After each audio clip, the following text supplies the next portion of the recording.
Hello guys, welcome back. Paper coinage po ulit tayo. Ngayon, ang topic po natin, itong mga bagong polymer banknotes na inilabas ng BSP itong December 23 lang, 2024. So, iisa-isahin natin yung mga pictures niya, pati yung mga para hindi tayo ma-fake kung ano-anong mga nilalaman po ito. Meron tayong 100 din, tsaka 500, tsaka meron din tayong 1,000 na mga bagong polymer. So, iisa-isahin natin. Kaya wag po muna kayong alis. Sa mga hindi pa nakasubscribe, subscribe lang po kayo. Kasi next video, buying po ako ng mga ganito. Yung iba, doble ang presyo. So, abangan nyo kung alin-alin yon at anong klaseng banknotes na polymer yon, bakit doble ang presyo na bibilin ko. Okay? So, wag po kayong alis. Maraming salamat po.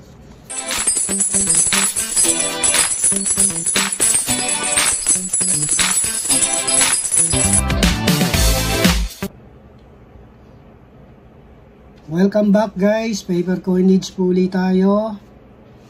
Ngayon, ang topic natin, itong mga bagong polymer banknotes na nilabas ng Bangko Sentral. Ito lang December 23, 2024. Dito pa lang to sa Metro Manila. Pero hindi pa lahat ng bangko yata meron. Kasi medyo nahirapan din tayo magpapalit nito. So, ganito itsura ng 50 pesos. Wala na siyang 20 pesos. 50 na lang. 100, 500, tsaka 1,000. So, ito yung 50. Tapos, yung likod niya, ganyan na itsura. So, ganon. Parehas doon sa 1,000, transparent po ito. Transparent po iyan. Pag sinalat nyo tong, pag sinalat nyo po yan, magaspang. Magaspang siya. Okay. Itong 50, magaspang din. Okay. Tsaka itong Republic of the Philippines, magaspang din siya. So, yan yung mga tatandaan nyo para hindi kayo ma-fake. Okay. Ngayon, may nakikita tayong mga, meron tayong nakikitang dot dito, naka-emboss, 2 dot. So, ibig sabihin po nun, 50 pesos. Pagka dalawa. Ito po ay para sa mga bulag, sa mga blinds. Pag kinapa mo yan, let's say pumikit ka, yan, kapain mo. Isa, nakapikit po ako, tapos 2. Diba? So, pag 2, alam ng bulag yan na 50 lang ito. So, kapag binayaran siya, kasi tulad sa Green Hills, may mga bulag na nagmamassage. So, pag binayaran sila, yan, pwede nilang malaman kung magkano ang binayad sa kanila. Yan. Okay, check natin tong 100. Yan, yung 100, kung makikita nyo, 3. So, pag kinapa mo yan, 1, 2, 3. Nakapikit po ako, nasasalat talaga siya. So, 3 yung dot. Hindi nyo maloloko yung mga bulag. Kahit bulag sila, hindi nyo sila madadaya. Diba? So, ito namang parang peacock na to. Pag sinalat mo yan, magaspang din. Magaspang siya. Tapos, itong 100, 100, magaspang din siya. Same lang din dito sa Republic of the Philippines. Tapos the rest makinis na. Tapos mapapansin nyo dito may naka sulat na 100, tapos merong 001. Yung 001, kita ba yan? Hindi. Pag binaliktad mo, ganun din, 100 tapos 001.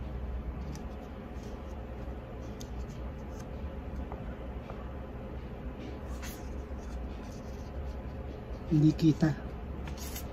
Okay, so yun ang tatandaan nyo, magaspang dapat tong mga image niya, yung animals. Sa 500 naman, yan, mapapansin nyo, 4 na yung mga dot dito. Pag sinalat mo yan, 1, 2, 3, 4. Yan, 500 ang 4 na embossed na dot. Okay, pag sinalat nyo tong pinaka-deer nya, ganun din, magaspang. Ngayon, dito sa 500, 500, makinis siya. Hindi katulad dito sa 50 tsaka sa 100, magaspang.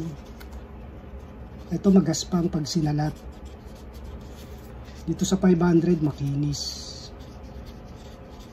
So, yun ang tatandaan ninyo. Sa 100, magaspang din siya. 50 tsaka 100 ang magaspang. Pagdating sa 500, makinis po siya.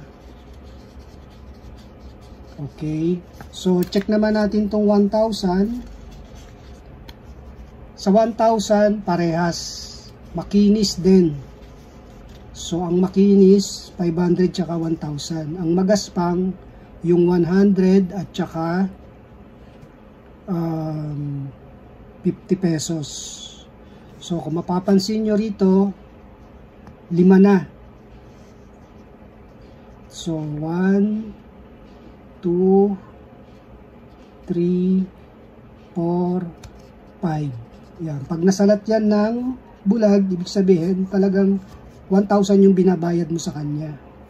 Pag sinabi mong 1,000 yung binayad mo sa kanya, tapos kinapa niya yan, 4 lang yung nakapa niya, iniloloko mo siya. Hindi mo siya maloloko. So, yung pictures na yan is para sa mga blinds. Okay. So far, yun po yung mga na-encounter natin. So, dito sa 1,000, yung eagle, same lang din po, magaspang din siya. Ayan, magaspang din siya. Meron din siya rito nakalagay na 1,000. Tapos, pag binaliktad nyo, may 1,000, ayun, dito pala kita. Ayun, may 1,000, tapos sa kabilang side, 301. Dito, ganun din, 1,000, 301. Tapos transparent na siya. Okay. Etong Republic of the Philippines is magaspang din. Transparent din ito, transparent din ito. So, ito yung 1,000. Yung 1,000 is, anong year ba ito nilabas? 2024 din. Kasabay ito ng mga 500 na bago. So, yan po yung ating mga polymer, kung tawagin, na bagong banknotes na nilabas ng BSP. So, next video, abangan ninyo, buying po ako nito. Yung 50 pesos, bibiling ko ng 500 ang isa. Okay? Yung 100 pesos, bibiling ko ng 700 ang isa. Yung 500, bibiling ko ng 1,000. Tapos, itong 1,000, bibiling ko ng 2,000. So, anong klase yon? Yun ang abangan ninyo. Polymer din, pero ano yung special niya na makikita rito na hahanapin ko para biling ko ng ganung presyo. So, yan ang abangan po ninyo.